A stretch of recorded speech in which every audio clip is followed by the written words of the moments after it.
عليكم ورحمة الله وبركاته إن الحمد لله نحمده ونستعينه ونستغفره ونعوذ بالله من شرور أنفسنا ومن سيئات أعمالنا من يهده الله فلا مضل له ومن يضلل فلا هادي له وأشهد أن لا إله إلا الله وحده لا شريك له وأشهد أن محمدا عبده ورسوله صلى الله تعالى عليه وعلى آله وصحبه وسلم تسليما كثيرا أما بعد فقد قال الإمام البخاري رحمه الله تعالى باب الإزار المهدب ويذكر عن الزهري وأبي بكر بن محمد وحمزة بن أبي أسيد ومعاوية بن عبد الله بن جعفر أنهم لبسوا ثيابا مهدبا قال حدثنا أبو اليمان قال أخبرنا شعيب عن الزهري قال أخبرني عروة بن الزبير أن عائشة رضي الله عنها زوج النبي صلى الله عليه وسلم قالت جاءت امرأة رفاعة القرظي رسول الله صلى الله عليه وسلم وأنا جالسة وعنده أبو بكر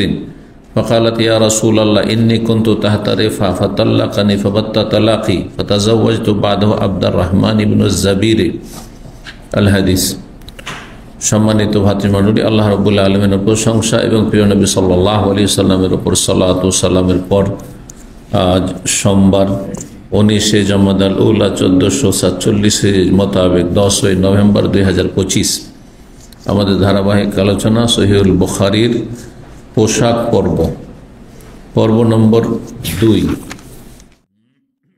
আমরা গত জুমায় এই পোশাকের পর্ব শুরু করেছি, পর্ব নম্বর 2। ইমাম বুখারী রাহিমাহুল্লাহর এই পর্বের অধ্যায় নম্বর 6। এতে পোশাক সম্পর্কে যেসব হাদিসগুলি এসেছে রাসূলুল্লাহ সাল্লাল্লাহু আলাইহি ওয়াসাল্লাম থেকে, সেসব হাদিসগুলির যেগুলি ইমাম বুখারী রাহিমাহুল্লাহর শর্ত মোতাবেক সেগুলিকে নিয়ে এসেছেন। সব পোশাক সম্পর্কীয় হাদিস নিয়ে আসেননি ইমাম বুখারী রাহিমাহুল্লাহ, যে কোনো কিতাবে সবগুলি হাদিস নেই, বরং যে হাদিসগুলি তিনি তার শর্ত মাফিক পেয়েছেন বা মনে করেছেন নিয়ে এসেছেন। তো এখানে 6 নম্বর অধ্যায়ে যে বিষয়বস্তু রয়েছে তা হচ্ছে বাবুল ইজারিল মুহাদ্দাব। এই অধ্যায় হচ্ছে এমন লুঙ্গি ব্যবহার করা যা ঝালর বিশিষ্ট। ঝালর শব্দটিকে বুঝেন? ঝালর বুঝেন কি? কাপড়ের সাইডে যে সুতা বেরিয়ে থাকে, আঞ্চলিক ভাষা থাকতে পারে, যেমন আঞ্চলিক ভাষা আমাদের চাঁপাইনবাবগঞ্জ, রাজশাহী আর বাংলাদেশের মধ্যে আর ভারতের মধ্যে মালদহ, ওগুলোকে ফুফি বলে, যেগুলোতে সুতা বেরিয়ে থাকে। এই ধরেন এটা কিনারা আছে, এটা 2 রকম, কিন্তু এটাতে পাড়কে সেলাই করা আছে, তাই না? আর কিছু পাড়ে আছে সুতা বেরিয়ে আছে, মানে একদিকে সুতা আছে আর একদিকে সুতা নেই। কাপড় কখন তৈরি হয় তাতে দুটো সুতা থাকে, একটা খাড়া থাকে, একটা আড়া থাকে। দাদা বোঝা গেছে? এটাকে তাঁতিদের ভাষায়, তাঁতিদের বাড়ি আমি কিন্তু লেখাপড়া করেছি, লজিং থেকেছি। আমাদের যুগে ওই ছিল না, বোর্ডিং ছিল না, লজিং সিস্টেম পড়েছি। 4 বছর তাঁতিদের বাড়িতে থেকেছি। ওদের যে সব কাপড় তৈরি হয় ওগুলোকে লুম বলে, বুঝেন? তার মানে কেউ তাঁতি নেই বা তাঁতিদের প্রতিবেশী নেই, বুঝেন না? লুম বুঝেন? লুম কি? মেশিনটার নাম, যাতে তৈরি হয় কাপড়। হ্যাঁ, কাপড় তৈরি হয়, কাপড় বোনানো হয়, কাপড় বোনা সোজা। তো ওতে একটা লম্বা সুতা থাকে, যেটাকে খোলা জায়গায় বা বাগানে, তারা আমবাগান ওই সব এলাকায়, তো ওরা লম্বা করে সুতা টানতো, ওটার নাম তানা। ওই সুতাটার নাম হচ্ছে তানা বলে, টানা বলে। আর যেটা আড়াআড়ি সুতা, যেটা দিয়ে কি করা হয় লোমে, হ্যাঁ, যেটাকে সুতা, আর সুতাগুলিকে আবার সুতা লম্বা হয়ে আছে তো ফোল্ড করা আছে, আর ওতে আবার কি করা হচ্ছে, কাপড় বোনানো হচ্ছে। ওইটার নাম বানা, তানা এবং বানা।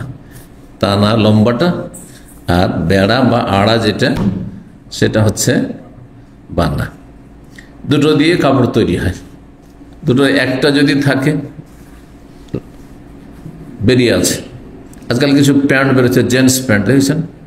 হ্যাঁ, পশ্চিমাদের অনুসরণে নতুন মনে হয় ছিঁড়া। প্রথম তো আমার দেখলো ছিঁড়া কেন পড়ছে এরা, কিন্তু এটা ফ্যাশন। এটা হচ্ছে কাফেরদের অনুকরণে এইরকম পোশাক তৈরি করা হয়েছে। ছিঁড়া কাপড়টা হচ্ছে সভ্যতা। হ্যাঁ, ছেঁড়া কাপড় সভ্যতা। কারণ নাকি কোনো খ্রিস্টানের জিন্স প্যান্ট ছিঁড়ে গেছিল, হাঁটুগুলো ছিঁড়ে যায় না, ছিঁড়ে গেছিল, তখন ওখানে কি করেছে, ওই ছেঁড়াটাতে একটু তালি লাগিয়ে নিয়েছে। তখন কিছু যারা খ্রিস্টান ইহুদি খ্রিস্টানদের অন্ধ অনুসারী, কথিত মুসলিম যারা, তারা সারা বিশ্বে মিডিয়াতে যখন দেখলো, আর সেই ব্যক্তি খুব হিরো, বা ভাইরাল সেলিব্রিটি, যার ওই ছিঁড়ে গেছে, ওখানে তালি লাগিয়ে নিয়েছে যে কাপড়টা নষ্ট না করে দামি কাপড় তালি লাগিয়ে নি, বলছে এইটাও একটা নতুন মনে হয় ফ্যাশন। তখন সব গোটা দুনিয়াতে কি শুরু হয়ে গেল, নতুন কাপড়ে তালি লাগিয়ে পরা শুরু হয়ে গেল। এ হচ্ছে কাফেরদের গোলামির পরিণতি। ওরা যেটা করে সেটা ভালো লাগে, বুঝতে পারছেন? সাধারণত কোনটা ভালো লাগে? যেটা সেলাই করা আছে বা পাড় আছে। লুঙ্গিতে আপনাদের কি আছে? পাড় আছে বা পাড় আছে। কিন্তু প্যান্টে সেলাই করা, ফোল্ড করা থাকবে, প্যান্ট হোক পায়জামা হোক, নিচে কি করা আছে? মোড়ানো আছে, সেলাই করা আছে। কিন্তু এটাতে থাকছে সুতা বেরিয়ে থাকছে, দেখেছেন না? দেখেননি কেউ? হাফ করা থাকছে, রান খোলা, আর ওখানে আবার সুতা বেরিয়ে আছে ছিঁড়ে, যেমন ছিঁড়ে গেছে হয়তো, এদিকে কেটে ফেলে দিয়েছে। এইভাবেই কিন্তু কাফেরদের গোলামিটা ধীরে ধীরে, যারা দিন বুঝে না, দিন ইসলাম পালন করে না, তারা এইভাবে সব কিছুতেই গোলামি করে। কাফেরদের সবটাই ভালো লাগে, নোংরামিটাই ভালো লাগে। জি, ওদের মতো লেখাপড়া করতে আর ভালো লাগে না, ওদের মতো যোগ্য হইতে ভালো লাগে না, কারণ ওতে মেহনত করতে হয়, কষ্ট করতে হয়। বুঝতে পারছি? আল্লাহ হেদায়েত করবে সব জাতি। তো বাবুল এজারিল মুহাদ্দাব, এজার লুঙ্গি, আল মুহাদ্দাব হুদবাতন থেকে, হুদবাতন মানে ওই যে এগুলো আপনার ঝালর, শুদ্ধ ভাষা ওটি ঝালর। উর্দু, হিন্দি, বাংলা ঝালরই শুদ্ধ ভাষা। তো যে সুতাগুলি ঝুলে ঝুলে থাকে, এই গুতরা তো আছে, কিন্তু আমার একটি গুতরা আমি রেখেছি, ওটা এইভাবে মোড়ানো নাই। কি আছে? আমার অফিসে গিয়ে দেখবেন যে রুমাল আছে, এই যে রুমাল, ওতে সুতা বেরিয়ে আছে, ঝুলছে। একসময় ওগুলো খুব চলতো আরব দেশে, আজকে থেকে 10-20 বছর আগে খুব চলেছে ওগুলো। এখন আর কেউ পরিবর্তন হয়েছে, কেউ তেমন ব্যবহার করে না।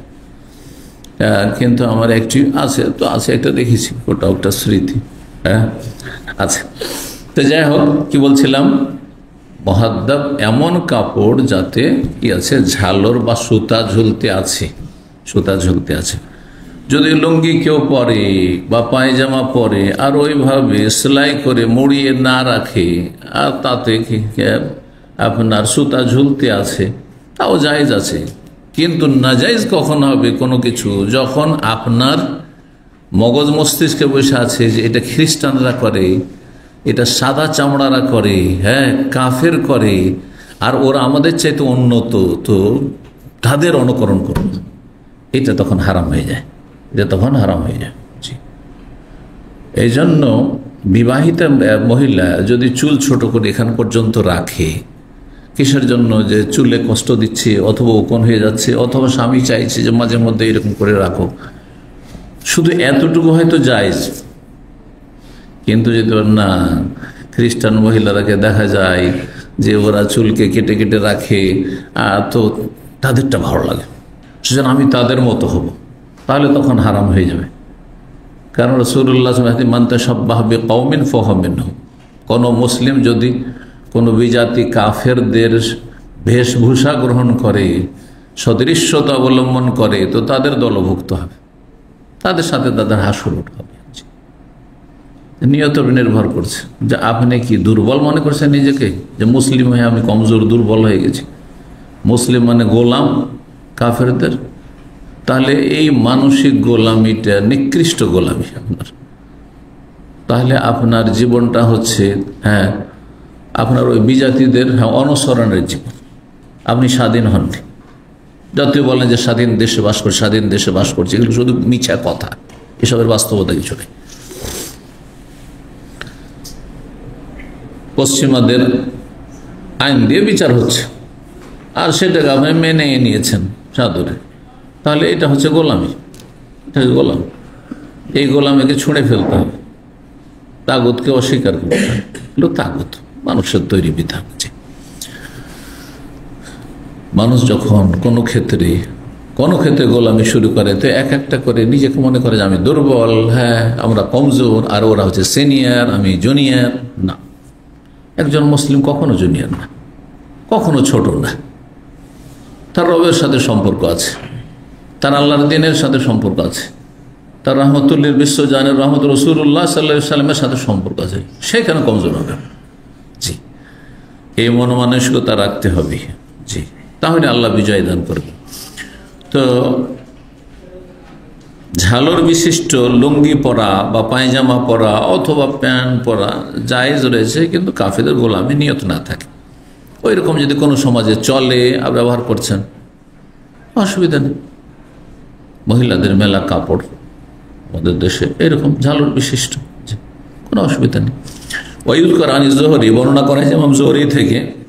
এরা কয়েকজন তাবেঈ প্রখ্যাত ইমাম ছিলেন, বড় ইমাম জোহরি রাহিমাহুল্লাহ, মুহাম্মদ ইবনে শিহাব আজ-জোহরি, মদিনার ইমাম ছিলেন তিনি। আবু বকর ইবনে মুহাম্মদ ইবনে হাজম ও হামজা ইবনে আবি ওসাইদ এবং মুহাম্মদ ইবনে আবদুল্লাহ ইবনে জাফর, এরা সকলেই কি করেছেন? আন্নাহুল্লাবেসু সিয়াবান মুহাদ্দাবান, এরা ঝালর বিশিষ্ট কাপড় পরেছেন, লুঙ্গি পরেছেন, যাতে সুতা ঝুলতে আছে নিচের দিকে, এরকম কাপড় পরেছেন। অথবা চাদর পরছেন, যাতে চাদরে একদিকে আপনার সুতা ঝুলতে আছে, যেমন রুমাল পরেছেন এটি। জি, সুতরাং এটি জায়েজ। 5792 নম্বর হাদিস বর্ণনা করেছেন উরা ইবনে জুবাইর, প্রখ্যাত তাবেঈ সাহাবীর ছেলে, এবং জুবাইর রাদিয়াল্লাহু তাআলা আনহুর স্ত্রী ছিলেন আসমা বিনত আবু বকর সিদ্দিক রাদিয়াল্লাহু তাআলা আনহুর বড় মেয়ে আসমা রাদিয়াল্লাহু তাআলা আনহা তার ছেলে। তো তার খালা হচ্ছেন মা আয়েশা রাদিয়াল্লাহু তাআলা আনহা। তো খালা থেকে বর্ণনা করছে আন্না আয়েশা রাদিয়াল্লাহু আনহা যাওজান নবী সাল্লাল্লাহু আলাইহি ওয়াসাল্লাম قالت, নবী সাল্লাল্লাহু আলাইহি ওয়াসাল্লামের সহধর্মিণী মা আয়েশা রাদিয়াল্লাহু তাআলা আনহা বলেন, কি বলেন? একটি ঘটনা কি ছিল? বলছে জাহাত ইমরাত রিফাত আল কোরাজি, বানু কোরাইজা বংশের রেফা নামক ব্যক্তির স্ত্রী একবার আসলো কার কাছে? রাসূলুল্লাহ সাল্লাল্লাহু আলাইহি ওয়াসাল্লামের কাছে।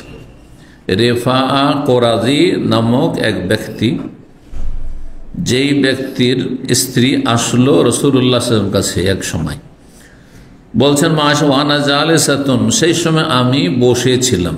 নবী সাল্লাল্লাহু আলাইহি ওয়াসাল্লাম আছেন বাড়িতে, আর বাড়িতে এই মহিলা আসলো।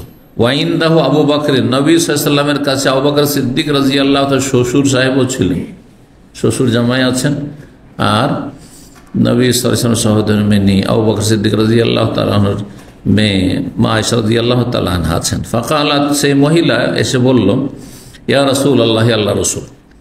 রেফার স্ত্রী এসে বলে, হে আল্লাহর রাসূল, ইন্নী কুনতু তাহতা রেফা, আমি রেফার অধীনে ছিলাম, মানে তার স্ত্রী ছিলাম। ফাতাল্লাকানি, সে আমাকে তালাক দিয়েছে। ফাবাত্তা তালাকি, সে আমাকে অকাট্য তালাক দিয়েছে। তার মানে 3 তালাক হয়ে গেছে। তালাক আলবাত্তা বা শক্ত তালাক, অকাট্য তালাক মানে যে তালাকের পর আর ফিরে নেওয়ার কোনো চান্স নেই, সেটি হচ্ছে 3 তালাক। 3 তালাক। আর 1 তালাক দিয়ে যদি ইদ্যত পার হয়ে যায় সেটিও অকাট্য, কিন্তু সেটা একবারে এমন অকাট্য নাই যে ফিরিয়ে নেওয়ার কোনো চান্স নাই, বরং নতুন বিয়ে করে ফিরাতে পারবে। এইরকমই 2য় তালাক হয়েছে, তারপরে ইদ্যত পার হয়ে গেছে, যদিও স্বামী স্ত্রীর সম্পর্ক নাই, কিন্তু নতুনভাবে সরাসরি বিয়ে করতে পারবে। 3 তালাক হয়ে গেলে আর সরাসরি বিয়ে করার কোনো চান্স নেই, যতক্ষণ অন্য কোনো স্বামীর সাথে বিবাহ না হবে, সহবাস না হবে, আর স্বেচ্ছায় তালাক না দেবে। চুক্তি ইশারা ইঙ্গিতে বিয়ে, হিল্লার বিয়ে, এটি জেনা ব্যভিচার। যারা হিল্লার বিয়ে করায় তারা জেনা ব্যভিচারে লিপ্ত, নোংরামিতে লিপ্ত। ওই শিয়াদের মোতার বিবাহ যেমন জেনা ব্যভিচার, ঠিক তেমনি হিল্লার বিয়ে, হালালার বিয়ে হচ্ছে জেনা ব্যভিচার। এটি শিয়াদের নোংরামিদের মতো, নোংরামির মতো। শিয়ারা বড় বেদাতি, আর এরাও বড় বেদাতি, যারা জেনাকে ধর্মীয় রূপ দিয়েছে। আউযু বিল্লাহি মিনাশ শাইতানির রাজিম। তো আমার একটি আলোচনায় আছে অনেক আগে, অভিশপ্ত হালালা। জি, হালালা হারাম কবিরা গুনাহ জিনা ব্যভিচার। লানত রয়েছে যে করবে, যে করাবে, তারপর যারা এই ব্যবস্থা করবে, যে বিয়ে করলো এই ঠিকার বিয়ে কন্ট্রাক্টের, আর যে তোমার বউটাকে হালাল করে দিচ্ছে, আর কি করলো যার জন্য বিয়ে করলো, মানে যার কাছে ফিরে যেতে চায় সে মহিলা আগের সময়, দুইজনের লানত রয়েছে। এবং এতে যারাই সহযোগিতা করবে দুই পরিবারের, তাদের সবার উপর আল্লাহর লানত রয়েছে, আল্লাহর রহমত থেকে বঞ্চিত, কাবিরা গুনাহ। অকাট্য তালাক দিয়েছে। আব্দুর রহমান ইবনে জাবির, এই আব্দুর রহমান ইবনে জাবির, এই জুবাইর নয়, অনেকে জুবাইর পড়ে, অনেক আলেমরা এখানে ভুল পড়ে। অধিকাংশ নামগুলি জুবাইর আছে এভাবে লেখা থাকলে, যদি হরকত না থাকে। কিন্তু এই ব্যক্তি যাকে বিয়ে করেছিল এই মহিলা, যখন তার আগের স্বামী রেফা তালাক দিয়ে দিল, তখন আর সে তার অকাট্য তালাক হয়ে গেল, তখন সে বিয়ে বসলো আব্দুর রহমান ইবনে জাবিরের সাথে। তারপরে তার সাথে যখন সংসার করা শুরু করলো, দেখলো যে তার পুরুষত্ব নেই, তার পুরুষত্ব নেই। ওয়াইন্নাহু আল্লাহি, এসে অভিযোগ করলো যে আর সে আব্দুর রহমান ইবনে জাবির, যাকে নতুন আমি বিয়ে করলাম বা তার সাথে বিয়ে বসলাম, আল্লাহর কসম করে বলছে, মা মাহু ইয়া রাসূলাল্লাহ ইল্লা মিসলুল হুদবা, তার কাছে কাপড়ের ঝালরের নেই, তার গুপ্তাঙ্গ ছাড়া অন্য কিছু নেই। মানে কাপড়ের ঝালরে যেমন কোনো শক্তি থাকে, এমনি তো কাপড়ের শক্তি নেই। আর তারপরে কাপড়ের যদি কি সুতা শুধু বেরিয়ে থাকে তো আরো দুর্বল, ঠিক না? তো সেই মহিলা ইঙ্গিতে বুঝাতে চেয়েছে যে আমি নতুন যার সাথে বিয়ে বসেছি, তার গুপ্তাঙ্গে কোনো নড়াচড়া নেই, কোনো ক্ষমতাই নেই। জি, সহবসের তার ক্ষমতাই নেই। ওয়াখাদাত হুদবাতা মিন জিলবাবিহা, তার লম্বা চাদর ছিল, আর লম্বা চাদরের ঝালর ছিল। তাহলে সেই মহিলা যেই জিলবা, বড় লম্বা চাদর দিয়ে পর্দা করেছিল, হিজাব করেছিল। আগের যুগের মহিলারা, আমরা যখন ছোট ছিলাম তখন বোরখার প্রচলন অত ছিল না, বোরখা প্রচলন ছিল না। কি ছিল গ্রামে গঞ্জে, কিন্তু পর্দা ছিল যথেষ্ট। অনেক বড় চাদর, গোটা শরীর ঢেকে, আর একেবারে ঘোমটা টেনে, এমন ঘোমটা টেনে থাকতো, আর এক চোখে দেখে রাস্তার কিনারে কিনারে চলতো। কোনো মানুষকে দেখলে যে সামনে মানুষ চলে আসছে, কিছু মহিলা তো এত পর্দা করতে বসে যেত, আর হাঁটতোই না, যাতে না বুঝতে পারে যে হাঁটছে। হ্যাঁ, বসে যেত, সুবহানাল্লাহ। আর নাহলে কেনারা কেনারা একবারে চলতো, একদিকে কাত হয়ে চলতো, যা দেখা না যায়। বোরখা পরতো না। আজকালকার যারা বোরখা পরছে মহিলারা, কিন্তু টাইট বোরখা, তারপরে এমব্রয়ডারি নকশাওয়ালা বোরখা, তার চেয়ে তো অনেক ভালো পর্দা ছিল। কারণ এই বোরখাতে পর্দা হয় না। যেই বোরখাতে শরীরের কোনখানে কতটা উঁচা নিচা আছে বোঝা যায়, সেই বোরখা হেজাব নয়, পর্দা নয়, সেটা হচ্ছে বেহায়াপনা। সেটি একটি পোশাকের মতো, যেমন সালোয়ার কামিজ পোশাক, মেক্সি পোশাক, শাড়ি পোশাক, ওই রকমই এই বোরখাও একটা পোশাক, ধরনের পোশাক। এটি হিজাব নয়, পর্দার ব্যবস্থা নয়, এর দ্বারা পর্দা হয় না। যেই বোরখার উপর রঙিন এমব্রয়ডারি করা থাকে, নকশা করা থাকে, আর তাতে আকর্ষণ, ধরেন কালো বোরখা আর তার উপরে হলুদ অথবা আর কোনো রঙের কালো ছাড়া এমব্রয়ডারি করা আছে, তার মানে তাতে আকর্ষণ আছে, জিনতের জন্য পড়েছে, সাজগোজের জন্য পড়েছে, সেটা পর্দা করার জন্য পড়েছে মহিলা। ভালো প্রশ্ন। এই জন্য এইরকম বোরখা আপনারা নিজের স্ত্রী মা বোনদের জন্য নিয়ে যাবেন না, নাহলে আপনারা গুনাহগার হবেন। কোনো সহযোগিতা করবেন না। কেউ অর্ডার দিয়েছে একটু নকশাওয়ালা বোরখা নিয়ে আসো, একটু ফিটফাট বোরখা নিয়ে আসো, না, নিয়ে যাবেন না। গুনার কাজে সাহায্য করলে গুনাহগার হবেন। তো এই লম্বা চাদরের ঝালর ওই মহিলা ধরে দেখালো যে এই যে চাদরের ঝালর যেমন বেরিয়ে আছে, সুতা বেরিয়ে আছে, ওই রকম হচ্ছে আমার স্বামী এর কি গুপ্তাঙ্গ, মানে নিস্তেজ একেবারে। ফাসামিয়া খালিদ ইবনে সাঈদ রাদিয়াল্লাহু তাআলা এই কথাটি, কওলাহা, এই মহিলা যে এই ভাষাতে বলছে, এইভাবে তিনি শুনে ফেলেছেন, ওহাবিল ভাবে দরজার বাইরে থেকে। কথাগুলি বাড়ির ভিতরে, মহিলা বাড়িতে জিজ্ঞেস করতেছে মা আয়েশা রাদিয়াল্লাহু তাআলা আনহার কক্ষে, নবী সাল্লাল্লাহু আলাইহি ওয়াসাল্লাম বাড়িতে আছেন। মহিলারা মাসাল্লাহ জিজ্ঞাসা করছেন বাড়িতে আসতে পারে, বাড়িতে আসতে পারে, কোনো অসুবিধা নেই। ফিতনার আশঙ্কা না থাকলে সেখানে অন্য মহিলারা আছে বা আরো কেউ আছে। দরজার বাইরে ছিল এই খালিদ বিন সাইদ সাহাবী, তিনি শুনেছেন লাম ইউজাল্লাহ, তাকে তখন পর্যন্ত আসার অনুমতি দেওয়া হয়নি, সাক্ষাতের অনুমতি দেওয়া হয়নি, বাইরে দাঁড়িয়েছিল সেই লোকটি সাহাবী। কালাত, বর্ণনাকারী বলছেন মা আয়েশা রাদিয়াল্লাহু তাআলা, ফাকালা খালিদ, খালিদ ওই যে শুনতে পেয়েছে মহিলার কথা, এই বেহায়াপনা কথা, এই ধরনের কথা বলছে রাসূলুল্লাহ সামনে, তখন তিনি খালিদ সম্বোধন করছেন আবু বকর সিদ্দিক রাদিয়াল্লাহু তাআলা আনহুকে, ইয়া আবু বকর আলা তানহাযিহি, এই মহিলাকে নিষেধ করতে পারো না, তুমি রাসূলুল্লাহ সাল্লাল্লাহু আলাইহি ওয়াসাল্লামের সাথে বসে আছো, কি থেকে আম্মা তাজহারু বিহিন্দা রাসূলুল্লাহ, রাসূলুল্লাহ সামনে কিভাবে সে প্রকাশ্যে কথাগুলি স্পষ্ট ভাষায় বলছে, এসব বেহায়াপনা কথাবার্তা হচ্ছে। হ্যাঁ, নির্লজ্জ, লজ্জা লাগে না তাকে এভাবে বলতে যে আমার স্বামীর লিঙ্গ হচ্ছে একেবারে কাপড়ের ঝালরের মতো? এ কথা বলে বাইরে থেকে আবু বকরকে বলছেন যে এটা তোমার ঠিক হচ্ছে, তুমি চুপচাপ বসে আছো আর এই মহিলা বলতে আছে নবী সাল্লাল্লাহু আলাইহি ওয়াসাল্লামের সামনে বেয়াদবি কথাবার্তা। ফাকালাহা রাসূলুল্লাহ, না ফালা ওয়াল্লাহি, মা আয়েশা রাদিয়াল্লাহু বর্ণনা করছেন যে আল্লাহর কসম করেছে, মা ইয়াজিদু রাসূলুল্লাহ সাল্লাল্লাহু আলাইহি ওয়াসাল্লাম আলা আত-তাবাসসুম। এই কথা শুনে খালিদ বিন সাইদ বাইরে থেকে এই কথা বলছে আবু বকরকে, এই কথা শুনে রাসূলুল্লাহ সাল্লাল্লাহু আলাইহি ওয়াসাল্লাম মুচকি হাসি দেওয়া ছাড়া কাউকে কোনো কথা বলেননি, না আবু বকরকে বললেন কিছু, না বাইরে থেকে খালেদ বলছে তার কথার তিনি কোনো জবাব দিলেন, মানে হেসে দিয়েছেন রাসূলুল্লাহ সাল্লাল্লাহু আলাইহি ওয়াসাল্লাম। এরকম কথা মানুষের একটা হাসি আসবেই, তো হেসে দিয়েছেন। ফাকালাহ রাসূলুল্লাহ সাল্লাল্লাহু আলাইহি ওয়াসাল্লাম তখন ওই মহিলাকে, যে রেফা কোরাজির স্ত্রী ছিল আর পরে আব্দুর রহমান জাবিরকে বিয়ে করেছিল, তাকে বললেন, মাসলা জিজ্ঞেস করতে এসছে, লাআল্লাকে তুরিদিন আন তারজিলা রেফা, মনে হচ্ছে যে তুমি তোমার আগের স্বামী রেফার কাছে ফিরে যেতে চাচ্ছ। ইঙ্গিতে বোঝা যায়, এসে যদি দ্বিতীয় স্বামীর, আগের স্বামীর ঘর থেকে তালাক হয়ে দ্বিতীয় জায়গায় বিয়ে হয়েছে, আর তারপরে যদি বর্তমান স্বামীর বিরুদ্ধে অভিযোগ করে, তাহলে কি বোঝায়?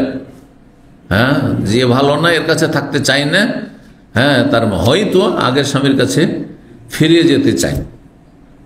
আর এর সাথে বিয়ে হয়ে গেছে, যদি তার সাথে একবার মিলন হয়ে গিয়ে থাকে তাহলে তো হালাল হয়ে গেছে। এমন তালাক নিয়ে, খোলা নিয়ে গিয়ে আগের স্বামী বিয়ে করতে পারে, কিন্তু কন্ট্যাক্ট চলবে না, ইশারা ইঙ্গিত চলবে না যে তুমি একটু হালাল করে দিও, বা আচ্ছা ঠিক আছে তুমি হয়তো কিছু বলছো না, কিন্তু তোমার একটু উপকার করে দিলাম, আমি তোমার স্ত্রীটাকে হালাল করে দিলাম। এইরকম যদি কোনো কিছু থাকে, ইশারা ইঙ্গিত স্পষ্ট অস্পষ্ট থাকে, তাহলে তো হারাম এটি, তাহলে তখন লানতের কাজ। কিন্তু এমনিতে বিয়ে হলো, পারিবারিকভাবে বিয়ে হলো, তালাক হয়েছিল এক জায়গা থেকে আরেক জায়গায় বিয়ে হলো, তারপরে সেখানে সংসার করতে পারলো না, সেটা যার পক্ষ থেকে হোক না কেন, সে মহিলার পক্ষ থেকে হইতে পারে, তার স্বামীর পক্ষ থেকে হইতে পারে, তারপরে তালাক হয়ে স্বাভাবিক যে তালাক হোক আর খোলা হোক, মানে মহিলার পক্ষ থেকে হলে খোলা, আর যদি পুরুষের পক্ষ থেকে হয়তো তালাক হয়ে গেল, আর তারপরে ইদ্যত পার হলে তখন আগের স্বামীকে বিয়ে করতে পারবে, অন্য কোথাও বিয়ে করতে পারে। তখন রাসূলুল্লাহ সাল্লাল্লাহু আলাইহি ওয়াসাল্লাম বললেন যে লাআল্লাকা তুরিদান তারজি রাফা, মনে হচ্ছে তোমার কথাই যে তুমি আগের স্বামী রেফার কাছে ফিরে যেতে চাও। বললেন রাসূলুল্লাহ, ফিরে যেতে পারবে না, কারণ ওর সাথে সহবাসী হয়নি তো। ও যখন বলছে যে আমার স্বামীর গুপ্তাঙ্গ হচ্ছে কিসের মতো, কাপড়ের সুতার মতো, সহজ ভাষায় জানলেন মানে কাপড়ের সুতার মতো, তার মানে সহবাসে অক্ষম, একেবারে সহবাস করতে অক্ষম। তো সহবাস না হইলে হালাল হবে না আগের স্বামীর জন্য। না ফিরে যেত হাত্তা ইয়াজুকা ওয়াসাইলা, তাকে ওয়াতাজুকি ওয়াসাইলা, যতক্ষণ পর্যন্ত তোমার মধুর স্বাদ এই স্বামী, নতুন স্বামী না গ্রহণ করবে আর তুমি তার মধুর স্বাদ গ্রহণ না করবে, তাহলে স্বামী স্ত্রীর মিলনকে কি বলা হয়েছে? মধুর স্বাদ। জি, ফাসারা সুন্নাতান বাদাহ, তারপরে এই নিয়ম নীতিমালাই শরীয়তে নির্ধারিত হইল যে তিন তালাক যদি কোথাও হয়ে যায় তো সেই স্বামীর জন্য চিরতরে যখন হারাম হয়ে গেছে, এখন হালাল হবে কি পন্থায়? কোথাও বিয়ে হলো স্বেচ্ছায়, আর তারপরে তার সাথে সহবাস কমপক্ষে একবার হলো, আর তারপরে যদি তালাক হয়, তালাক হওয়ার পরে ইদ্যত রয়েছে, ইদ্যত পার হবে, তারপরে আগের স্বামীর সাথে বিয়ে বসতে পারবে, যেমন অন্য কোথাও বিয়ে করতে পারবে। ওই স্বামীর কিন্তু কোনো দাবি থাকে না। যখন মানুষের তিন তালাক, কেন এক তালাকও যদি হয়ে যায়, শুনে রাখেন মাসলা করুন, এক তালাক হয়েছে আর তারপরে 3 মাসিক পার হয়ে গেছে, মানে ইদ্যত পার হয়ে গেছে, তারপরে এই কথা বলার অধিকার নেই যেটা আমার স্ত্রী ছিল শুধু আমি বিয়ে করব না, কোনো অধিকার নেই তো। যেমন তুমি তোমার অন্য পুরুষরা, অন্য পুরুষ যেমন পয়গাম দিতে পারে, তুমি পয়গাম দিতে পারো। যেখানে ইচ্ছা মেয়ের বাবা বিয়ে দিতে পারে, যেখানে ইচ্ছা ওই মহিলা বিয়ে করতে পারে, সামান্যতম কোনো অধিকার নেই। কারণ সম্পর্ক কি হয়ে গেছে? ছিন্ন হয়ে গেছে। কতক্ষণ স্বামী স্ত্রীর সম্পর্ক থাকে? যতক্ষণ পর্যন্ত ইদ্যুৎ পার না হয়, তালাক দেওয়ার পরে ইদ্যুৎ পার না হয়। জি। 7 নম্বর অধ্যায় বাবুল আরদিয়াতে। আরদিয়া রেদাউনের বহু বছর। রেদাউন মানে চাদর, রেদা মানে চাদর। চাদর সম্পর্কে, চাদর ব্যবহার করা শরীরে, তাও প্রমাণিত। জি। চাদরে কি হয়? শরীরের গোটা শরীর ঢাকে না অপর ভাগ ঢাকে? অপর ভাগ ঢাকে। আর এজার লুঙ্গিতে নিচের ভাগ ঢাকে। তো কেউ যদি এমন পোশাক পরে, চাদর বলতে শুধু চাদর না, আমাদের দেশে তো চাদর আর গামছা আবার আলাদা। চাদর মানে ওপরটা ঢাকা। বড় গামছা যেগুলো বাংলাদেশে পাওয়া যায় ওগুলো চাদরের চাইতে কম না। এইখান পর্যন্ত কেন, এইখান পর্যন্ত হাঁটু পর্যন্ত ঢেকে নিচ্ছে, এত লম্বা লম্বা গামছা আছে। শুধু কোমর পর্যন্ত যদি ঢাকে একটা গামছা, তাও সেটার নাম রেদা হয়ে গেল আরবিতে। কেউ একটা গামছা ব্যবহার করছে আর নিচে একটা লুঙ্গি ব্যবহার করছে, অথবা একটা পায়জামা পরে আছে আর ওইভাবে নামাজ পড়ছে, হবে না? হবে না? হবে, কোনো অসুবিধা নেই, কোনো অসুবিধা নেই। কাঁধ ঢাকতে হবে, কাঁধ ঢাকা আছে, আর নাভি থেকে হাঁটু পর্যন্ত ঢাকা, হাঁটু পর্যন্ত ঢাকা আছে। একটি কাপড় যদি হয়, ধরো একটি কাপড়, জুব্বা ধরেন, জুব্বা এখান থেকে পরে আছেন আর একবারে হাঁটুর নিচ পর্যন্ত আছে, হাঁটুর নিচ পর্যন্ত, আর নিচে কিছুই নেই, জাঙ্গিয়া নেই, আন্ডার প্যান্ট নেই, চলবে না? চলবে না? চলবে, কিন্তু একটা শর্ত আছে, লজ্জাস্থান দেখা না যায়।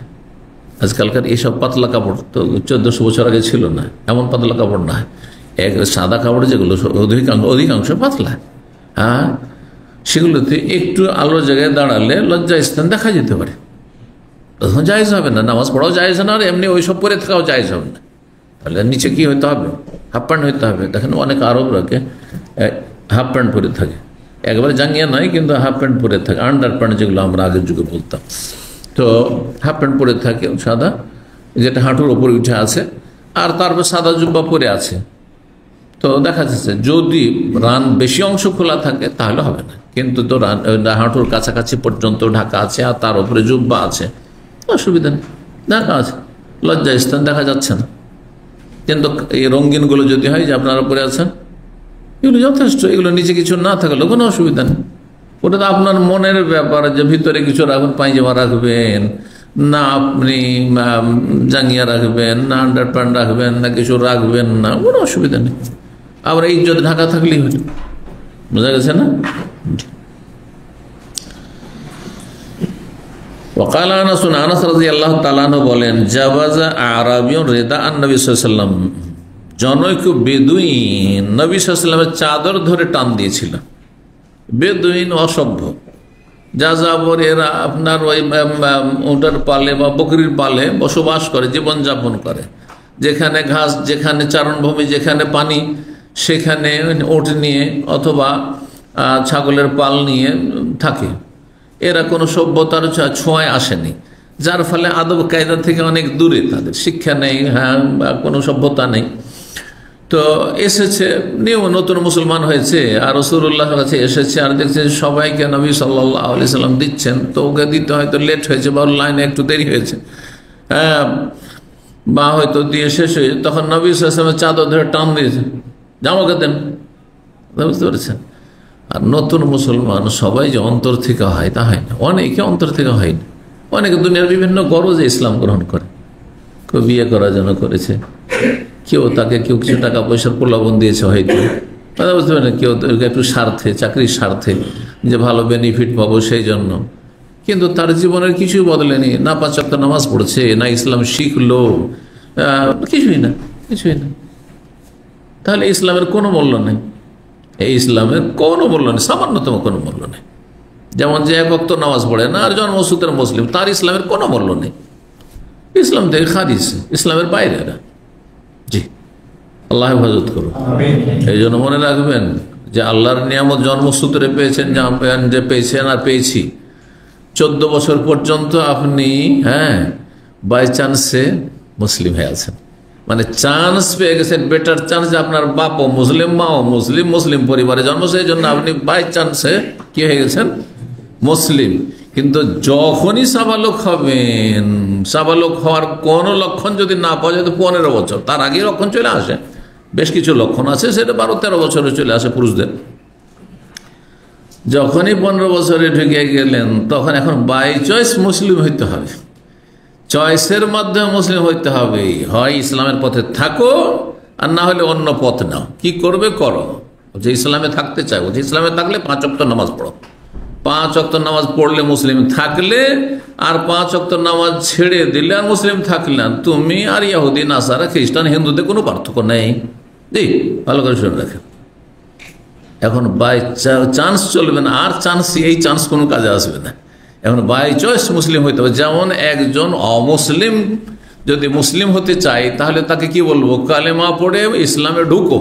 তেমনই একজন ছেলে যখনই 14-তে 15-তে পা দিচ্ছে, সাবালক হচ্ছে, তখন তাকে বলে এখন নামাজ পড়ার মাধ্যমে তোমার ইসলামটাকে টিকাও, না হলে আর টিকবে না, নষ্ট হয়ে যাবে। সহজ ভাষায় বুঝেন, যদি মুসলিম হয়ে বাঁচতে চান, মুসলিম হয়ে মরতে চান, মুসলিমে হাসর মাঠে হাজির হতে চান, মুসলিম হয়ে আল্লাহর সামনে দাঁড়াতে চান, আর জান্নাতের যদি কখনো আশা আকাঙ্ক্ষা থাকে, জান্নাত যেতে চান, তাহলে 5 ওয়াক্ত নামাজ পড়েন। 70 রাকাত 5 ওয়াক্ত নামাজ পড়তে হবে, এই ফরজ আদায় করতে হবে। তারপরে সুন্নত পড়লে ভালো আপনার জন্য, কিন্তু 17তে কোনো কমতি চলবে না। জুমা পড়ে মুসলমান থাকা যায় না, ঈদ পড়ে কখনো মুসলিম থাকা যায় না। আল্লাহ আজকাল অধিকাংশ মুসলিমরা আল্লাহর কাছে মুসলিম নয়, আমাদের কাছে মুসলিম, হয়তো আমরা মনে করছি এরা মুসলিম, হ্যাঁ মুসলিম সমাজে বসবাস করে, নামগুলো মুসলিম, কিন্তু আল্লাহর কাছে এরা মুসলিম নয়। জি, আল্লাহ বুঝার তৌফিক দান করেন। 5793 নম্বর হাদিস বর্ণনা করছেন ইমাম জোহরি রাহিমাহুল্লাহ, বলছেন আখবরনি আলী ইবনে হুসাইন, আমাকে জানিয়েছেন হাদিস আলী ইবনে হুসাইন, যার উপাধি লাকাব ছিল জৈনুল আবেদিন, যিনি হুসাইন বিন আলী রাদিয়াল্লাহু তাআলা আনহু ছিলেন। কারণ হুসাইন রাদিয়াল্লাহু তাআলা আনহু কারবালার ময়দানে শহীদ হন, মজলুম হয়ে, নির্যাতিত হয়ে, অসহায়। ইরাকের লোকেরা ডেকে তারাই গাদ্দারি করেছিল, আর জালেম শাম দেশের জালেমরা এই গাদ্দারদের সাথে মিশে গিয়ে মেরেছিল। তো এই হুসাইন রাদিয়াল্লাহু তাআলা আনহু যখন শহীদ হন, তখন এটি ছোট বাচ্চা ছিল। এই আলী ইবনে হুসাইন জৈনুল আবেদিন ছোট্ট শিশু, তিনি বেঁচে গেছিলেন, যার ফলে তিনি একেবারে যখন শিশু, তখন তার আব্বা নির্মমভাবে শাহাদাত বরণ করেছেন, যার ফলে তিনি দুনিয়ার কোনো আর আগ্রহ রাখতেন না। এত বেশি ইবাদতবন্দি করতেন, এত বেশি ইবাদতবন্দি করতেন, সব সময় ইবাদতবন্দিতে মশগুল থাকতেন, যার ফলে সেই যুগের তাবেঈনরা তাকে উপাধি দিয়েছিলেন, লাকাব, টাইটেল দিয়েছিলেন তারা জৈনুল আবেদিন।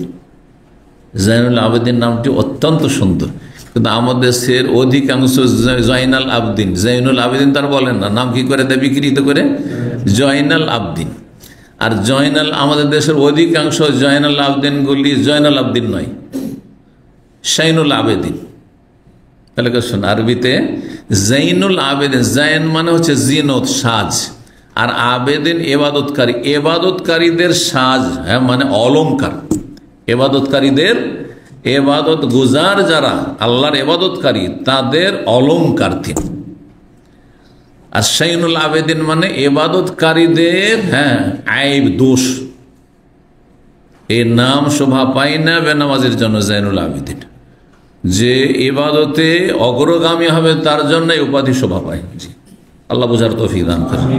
আমাদের বহু আব্দুল্লাহ আছে, আব্দুর রহমান আছে, আব্দুল খালেক আছে, আব্দুল মান্নান আছে, কিন্তু আল্লাহর বান্দা নয় তারা, যেহেতু বেনামাজি তারা, আল্লাহর আদেশ নিষেধ মেনে চলে না, কাবিরা গুনাহে ডুবে আছে, হারাম খেতে আছে, হারাম জীবনযাপন করতে আছে, আল্লাহর বান্দা নয় তারা। আল্লাহ হিদায়াত দান করো জাতি। তো আলী ইবনে হুসাইন জাইনুল আবেদিন তিনি বর্ণনা করছেন যে আন্না হুসাইন ইবনে আলী আখবরাহু, তার পিতা হুসাইন বিন আলী জানিয়েছেন, আন্না আলী রাদিয়াল্লাহু তাআলা আনহু বলেন, ফাদাআন নবী সাল্লাল্লাহু আলাইহি ওয়াসাল্লাম, একটি লম্বা হাদিস একটা অংশ, নবী সাল্লাল্লাহু আলাইহি ওয়াসাল্লাম নিয়ে ডাকলেন তার চাদর চাইলেন। তাহলে কারো কাছে কোনো লেবাস পোশাক চাইতে পারেন, স্ত্রীর কাছে, ছেলে মেয়ের কাছে, কোনো ছেলেকে মেয়েকে বলছেন যে আমার অমুক কাপড়টা নিয়ে আসো। তো নবী সাল্লাল্লাহু আলাইহি ওয়াসাল্লাম তার চাদর চাইলেন, ফারতাদা বিহা, চাদরটি পরিধান করলেন, ইরতাদা বিহা মানে চাদরটি পরিধান করলেন, গায়ে জড়ালেন, সুম্মান তালাকা ইয়ামশি, তারপরে চলতে লাগলেন, কোথাও যাচ্ছে না, ওয়াত্তাবাতুহু, তার সাথ ধরলাম আমি, কে বলছেন? আলী রাদিয়াল্লাহু তাআলা বলছেন। আর কে? যায়েদ ইবনে হারেসা, যে নবী সাল্লাল্লাহু আলাইহি ওয়াসাল্লামের পালক পুত্র, ইসলামের পূর্বে পালক পুত্র নিয়েছেন নবী সাল্লাল্লাহু আলাইহি ওয়াসাল্লাম। পালক পুত্রের বিধান রহিত করে দেওয়া হয়েছে। এমনি কারো ছেলে মেয়ে নেই, হ্যাঁ, নিঃসন্তান বা নিতে চায়, তো সে এমনি নিতে পারে, কিন্তু নিজের নামের সাথে সম্পৃক্ত করতে পারে, তার বাপের পরিচয় দিতে হবে। আপনি তার ভরণ পোষণ দেন আর তাকে লালন পালন করে মানুষ করে দেন, ব্যাস। জমি জায়গার ভাগ না, জমি জায়গার ভাগ দেওয়া জায়েজ নয়। জমি জমা আপনার ওরসজাত সন্তান পাবে, আপনার ওরসজাত সন্তান নেই তো পালক পুত্র পাবে না, আপনার ভাইরা পাবে। হ্যাঁ, আপনার ছেলে মেয়ে নেই, আপনার বাপ মাও নেই, তাহলে আপনার ভাইরা পাবে, বোনেরা পাবে। কথা বোঝা গেছে না? পালক পুত্রকে কি করতে পারেন? খুব বেশি তো ওসিয়ত করতে পারেন যে আমার ধন সম্পদ থেকে আর সেটা 1/3 কম হইতে হবে, যে আমার জমি জায়গা 4 বিঘা আছে, 1 বিঘা তাকে দিয়ে দিও, অথবা কিছু লিখিয়ে দিয়ে দিতে পারেন, দানপত্র করে দিয়ে যেতে পারেন আপনি। হেবা, যেটা আমাদের দেশের জমি জায়গার ভাষাতে বলা হয় তাদের কাছে, আরবি ভাষা শব্দটি, কাউকে আপনি দান করতে পারেন, অথবা বলে যেতে পারেন যে অমুককে এতটা দিয়ে দিয়ে। কিন্তু আমাদের দেশের মূর্খরা কি করে, পরের ছেলেকে নেই আর সব জমি জায়গার মালিক তাকে বানিয়ে দিল, ভাইয়েরাকে বঞ্চিত করলো, বোনেরাকে বঞ্চিত করলো। না, হারাম এটি। পরের হক, হ্যাঁ, যাদের হক তাদের হক নষ্ট করে পরকে দিলাম, ঘরের হক নষ্ট করে পরকে দিলাম। হাত্তা জাল বাইত আল্লাযী ফীহি হামজাতু, সেই বাড়িতে আসলেন যেই বাড়িতে হামজা রাদিয়াল্লাহু রাসূলুল্লাহ চাচা অবস্থান করছিলেন, চাচা অবস্থান করছে। ফাস্তাযানা, তারপর অনুমতি চায় নবী সাল্লাল্লাহু আলাইহি ওয়াসাল্লাম চাচার কাছে ভিতরে যাওয়ার জন্য। ফাআযানু লাহুম, বাড়িতে যারা ছিল তারা অনুমতি দিল। তাহলে পরের বাড়িতে ঢুকলে, যদিও চাচার বাড়ি, অনুমতি নিতে হবে। আমাদের দেশের মানুষ এগুলো বুঝতেই চায় না, চাচার বাড়ি আবার অনুমতি লাগে? হ্যাঁ, না। আপনি চিন্তা করুন, আপনার মা আছে আর কেউ নেই, আপনার মা দেখছে বাড়িতে তো কেউ নাই, গা হাতের কাপড় খুলে বসে আছে বাড়িতে, আর হুট করে ঢুকে যাবেন, আপনাকে ভালো লাগবে না আপনার মাকে ভালো লাগবে?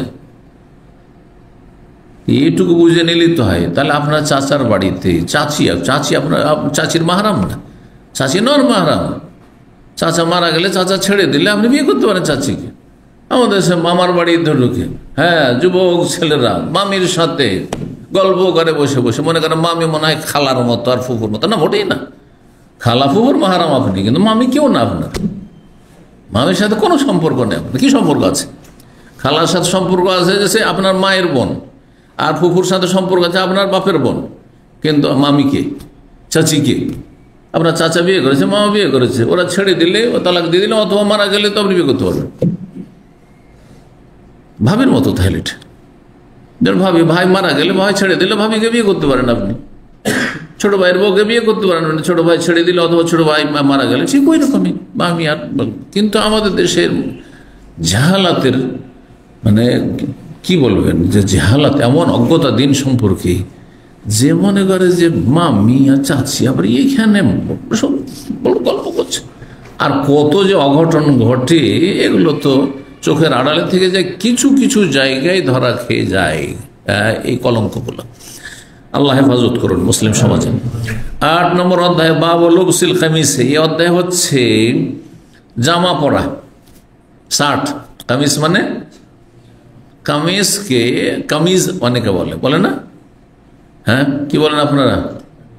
কামিজ, পুরুষদের ক্ষেত্রে কামিজটা ব্যবহার হয় না, কিন্তু মহিলাদের ক্ষেত্রে কামিজ শব্দটা কিন্তু ব্যবহার হইতো একসময়। হ্যাঁ, কামিজ ওই সদকে জ করে দিয়েছে, দিয়ে কামিজ আর কামিজ একই জিনিস, মানে শার্ট। শার্ট কাকে বলে তাহলে? কামিজ কাকে বলে?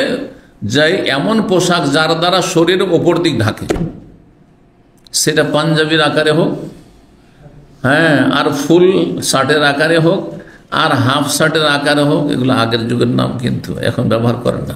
ছোটকালে এখানে থাকতো, এখান থেকে তো বলতো হাফ শার্ট, হ্যাঁ, আর এখান থেকে থাকতো, আর আবার ওই পাকিস্তানিদের মতো খানিকটা ঝুলতে থাকতো, ওইটার নাম বলতো ফুল শার্ট। আমরা পাঞ্জাবি যদি আবার থাকতো, পাঞ্জাবি আবার দুই রকম, একটা তো হচ্ছে আপনার বাংলাদেশে দক্ষিণবঙ্গে আপনার ওই বিনা জুব্বার মতো, কিন্তু আপনার জুব্বার মতো নিচে থেকে নয়, হাঁটুর একটু নিচে থেকে, ওইটাকেও পাঞ্জাবি বলা হইতো, অথবা কাটা থাকলে পাঞ্জাবি। আবার এক শ্রেণীর বেদাতি মোল্লারা মনে করে যে কাটাটা হইলে অত পর্দা হয় না, হ্যাঁ, ঘেরা হইতে হবে। আবার কি করে জানলাম?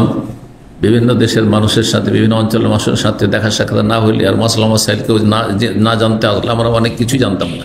তা আপনাদের চাইতে আমি অনেক বেশি কেন জানি? এই জন্য জানি, একদিন এখানে আসছে ইসলামিক সেন্টারের এক ছেলে, আসার পরে বলছে দেশে, আমাদের দেশে কিছু আলেমরা আছে আলিয়া পড়া, আলিয়া আর কমের পার্থক্য করতেছে, কথা বুঝতে পারছেন না? তো আলিয়া পড়া, তো তাদের ইমামতি চলবে? কেন কেন চলবে না? বলছে ওরা যে কাটা পাঞ্জাবি পরে, কাটা পাঞ্জাবি, যে সাইড দুটো কাটা আছে, এই যে পাঞ্জাবি যে সামনে দেখছেন না, দুই দিকে কাটা, এটা আলিয়াওয়ালা হয়ে গেল। আর যদি ঘেরা থাকে, কিন্তু আপনার জুব্বার মতো একবার টাকনোর ওপর থেকে নাই, যে আরব দেশে যে জুব্বা চলছে আপনারা যা পড়ছেন, বরং এটা কি আছে আপনার হাঁটুর একটু নিচ পর্যন্ত থাকে, দেখেছেন না? দেখেন না ওগুলো? হ্যাঁ, তাই বলে এইটা কওমিদের পোশাক, এটাতে বেশি পর্দা আছে, কারণ এটাতে ঘেরা থাকছে। হ্যাঁ, সিজদা টিজদা গেলে বা হাওয়া বাতাস থাকে উড়ে যাবে না, আর এটা হাওয়া বাতাসে উড়ে যাবে, বুঝতে পারছেন না? তো এইসব এত সংকীর্ণতা পোশাককে নিয়ে আল্লাহ হেফাজত করে, অথচ এইসব সংকীর্ণতার কোনো স্থান নেই ইসলাম, হ্যাঁ, কোনো স্থান নেই। আপনার কাটা পছন্দ লাগে আর ঘেরা পছন্দ লাগে, যা পড়বেন তাই। আপনার শত ঢাকা হইলি হলো, শত ঢাকা হইলি হলো, ঢিলা ঢালা পোশাক হইলি হলো, নামাজ পড়তে গিয়ে রুকু সিজদাতে কষ্ট না হইলি হলো, বোঝা গেছে না?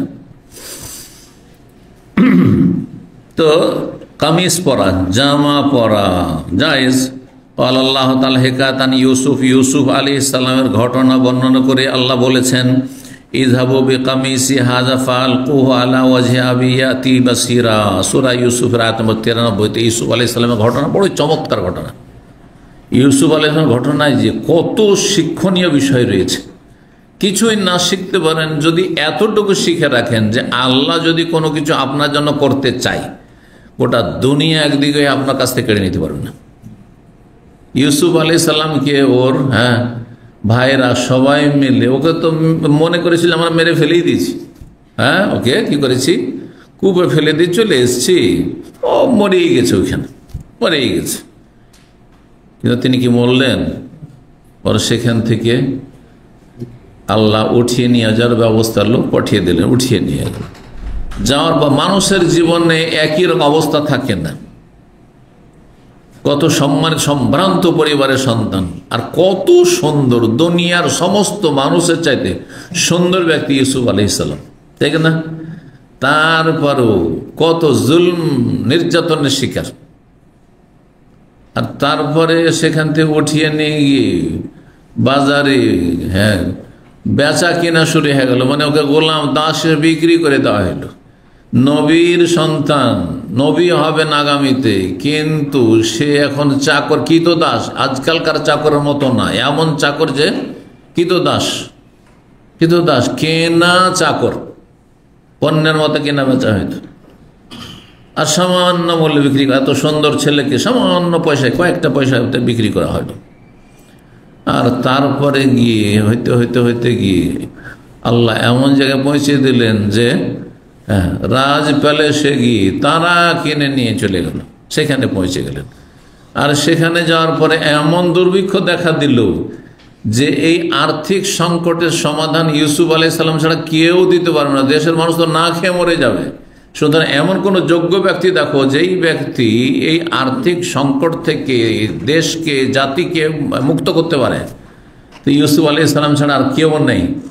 ইউসুফ আলাইহিস সালামকে আল্লাহ রাব্বুল আলামিন সেখানে কি বানিয়ে দিলেন? শাসক বানিয়ে দিলেন, খাদ্যমন্ত্রী, দেশের একজন বড় শাসক বানিয়ে দেওয়া রাব্বুল আলামিন। আর তারপরে যেসব জালেম ভাইরা জুলম অত্যাচার করে মেরে ফেলতে চেয়েছিল, বাপ থেকে সরিয়ে দিয়েছিল, তারা লাঞ্ছিত অপদস্থ হয়ে তার কাছে গিয়ে সারেন্ডার শির নত করলো, ভুল স্বীকার করলো। সুবহানাল্লাহ, আল্লাহু আকবার। তাহলে আল্লাহ যদি আপনার কোনো কিছু করতে চান ভালো, তাহলে কোনো শক্তি কেড়ে নিতে পারবেন না। আর আল্লাহ যদি না করেন তো কেউ দিতে পারবেন না। আল্লাহ যেটা আপনাকে দিয়েছেন সেটা আপনার, আর যেটা আমাকে দিয়েছেন সেটা আমার। সুতরাং কারো হিংসা করবেন না, হিংসা করে লাভ নেই। ইউসুফের 10 ভাই মিলে হিংসা করেছিল, শুধু আপন ভাইটা হিংসা করেনি, ছোট ছিল। 10 ভাই মিলে হিংসা করে কিছু করতে পেরেছে? কিছু করতে পারেনি। বরং যার হিংসা করেছে সে সম্মানিত হয়েছে। তাহলে আপনার যদি কেউ হিংসা করে, শত্রুতা করে, তো হয়তো আল্লাহ আপনাকে এর মাধ্যমে সম্মানিত করতে পারেন। বুঝা গেছে না? বহু শিক্ষার বিষয় রয়েছে। আল্লাহর কাছে চাইবেন সবসময়, আল্লাহর কাছে ভালো পন্থায় চাইবেন। আল্লাহকে অসন্তুষ্ট করেন হারাম পন্থায় নয়, বেঈমানি আত্মসাৎ করেন না, জুলুম অত্যাচার করেন, কখনো জুলুম করবেন না, জুলমের পরিণাম ভালো হয় না। বহু শিক্ষা রয়েছে ইউসুফ আলাইহিস সালামের ঘটনায়। তো ইউসুফ আলাইহিস সালাম বলছেন তার ভাইদেরকে, ভাইদের সাথে যেন পরিচয় হয়ে গেল। তারা জানতে পারলো যে এটা হচ্ছে ইউসুফ। আনতা ইউসুফ, তুমি কি ইউসুফ? ইউসুফ, আনা ইউসুফ, ওয়াহাজা আখি, এটা আমার ভাই বেনিয়ামিন, ওই যে আমার আপন ভাইটা। আর তোমরা সৎ ভাই 10 ভাই মিলে আমাকে মেরে ফেলার জন্য কূপে ফেলে দিয়ে চলে গেছিলে। কি করেছে মনে আছে তো তোমাদের? কোন লাঞ্ছিত অপদস্থ করেন, শুধু জিজ্ঞাসা করেছেন। আব্বা কানতে কানতে এই ছেলের জন্য, ইউসুফ আলাইহিস সালামের জন্য 2 চোখের দৃষ্টি হারিয়ে ফেলেছে, অন্ধ হয়ে গেছে। বললেন ইউসুফ ইযহাবু বিকামিসি হাযা, ভাইরাকে বললেন যে এই আমার জামাটি আপনারা নিয়ে যান। ফালকুহু আলা ওয়াজহি আবি, নিয়ে গিয়ে আমার আব্বার চেহারায় নিয়ে গিয়ে এটিকে কি করবেন? ছোঁয়াবেন। চেহারায় ছোঁয়াবেন, চেহারায় লাগাবেন, মুখমণ্ডলে এভাবে চোখে লাগাবেন। ইয়াতি বাসিরান, দৃষ্টিশক্তি ফিরে আসবে, দৃষ্টিশক্তি ফিরে আসবে। এটি ইয়াকুব আলাইহিস সালাম নবী, তার মুজিজা, যে জামা আসতে তার দৃষ্টিশক্তি ফিরে আসলো। আর এই জামা যে ঘ্রাণ পাওয়া যাচ্ছে, মানে আমার ছেলের জামা, এটি আমার ছেলের জামা, এটা আমি বুঝতে পারবো, আপনি বুঝতে পারবো না। ইউসুফ আলাইহিস সালামের জামার কথা তার বাবা বুঝলেন, এটি কি মুজিজা, আল্লাহর পক্ষ থেকে, আল্লাহর কুদরতের বহিঃপ্রকাশ। ওয়াতুনি বিআহলিকুম আজমাইন, এবং তোমরা ওখানে কষ্ট করে এখনো বকরি ছাগল চড়াচ্ছ, আর এখনো কষ্ট করছো, তোমরা ওইসব কষ্ট করিও না, চলে আসো এখানে সসম্মানের রাজ দরবারে, তোমরা সম্মানিত হবে, চলে আসো। এখান থেকে গুরুত্বপূর্ণ আর একটি শিক্ষা, যে যদি কেউ আপনার সাথে দুর্ব্যবহার করে, যতই জুলুম অত্যাচার করুক না কেন আপনজন, আপনি সবর করেন, ধৈর্য ধারণ করেন, বরং মনটাকে বড় করেন। এক সময় এরা আমাকে মেরে ফেলে দেওয়ার চেষ্টা করে, তার মানে এদেরকে খেতে দেবো না, আমার দুটো হয়েছে সেজন্য পয়সা না। ইউসুফ আলাইহিস সালাম তা করেননি। যাও, এত কষ্ট করতে হবে না তোমাদেরকে, এখন চলে আসো, আমি এখানকার দেশের মালিক, আর তোমরা আরামে, আমার ভাইরা সব সপরিবারে চলে আসো, এখানে আরামসে তোমরা জীবনযাপন করে মিশরে। তারপর তো প্যালেস্টাইন থেকে মেসর চলে গেলেন, না হলে মেসরে তো বনি ইসরাইলদের আসল জায়গা ছিল না, আসল জায়গা তো বনি ইসরাইলের প্যালেস্টাইন ছিল। এ হচ্ছে ইতিহাস। জি,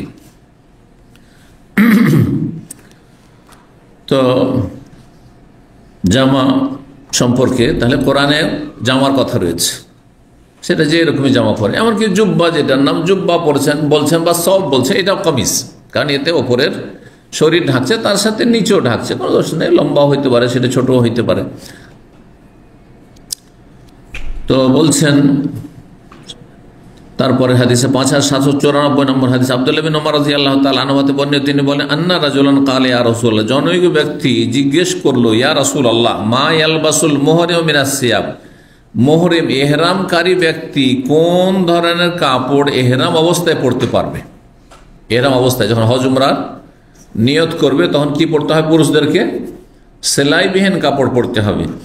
এহরামবিহীন কাপড়, এহরাম না কি বলছেন, মায়াল বাসুল মোহরেম, এই মোহরেম ব্যক্তি, এহরামকারী ব্যক্তি কি ধরনের কাপড় পরতে পারবে? সেলাইবিহীন কাপড় পরতে হবে। এই মাসালা প্রথম দিকে সাহাবায়ে কেরামদের জানা ছিল না, তো জানতে হবে যে আমি তো এহরাম বাঁধবো, তো কি কাপড় পরবো।